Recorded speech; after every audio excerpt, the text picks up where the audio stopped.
మిత్రులారా, ఈ రోజు మనం కర్ణాటక నదుల గురించి తెలుసుకుందాం. మొదటి ముఖ్యమైన నది కావేరి. ఇది కర్ణాటకలో కూర్గ్ సమీపంలో ఉన్న తాలా కావేరి నుండి ఉద్భవించింది. దీని తరువాత మైసూర్ సమీపంలో దాటి శివ సముద్రం చేరుకుని 2 శాఖలుగా విడిపోయి జలపాతాన్ని ఏర్పరుస్తుంది. తరువాత ఇది కొంత దూరం కర్ణాటక మరియు తమిళనాడు మధ్య సరిహద్దును ఏర్పరుస్తుంది. తరువాత హోగన్ కల్ జలపాతం వద్ద ఇది దక్షిణ దిశను తీసుకొని మీట్ జలాశయంలోకి ప్రవేశిస్తుంది.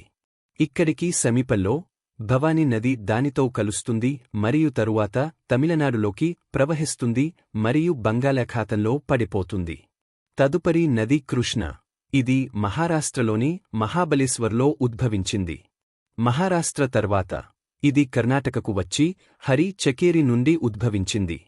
తరువాత జామ్ ఖాండి గుండా వెళ్లి ఇది అలంకి చేరుకుంటుంది. దీని తరువాత రాయచూర్ సమీపంలో దాటి ఇది కర్ణాటక మరియు తెలంగాణ మధ్య సరిహద్దును ఏర్పరుస్తుంది మరియు తెలంగాణలోకి ప్రవేశిస్తుంది.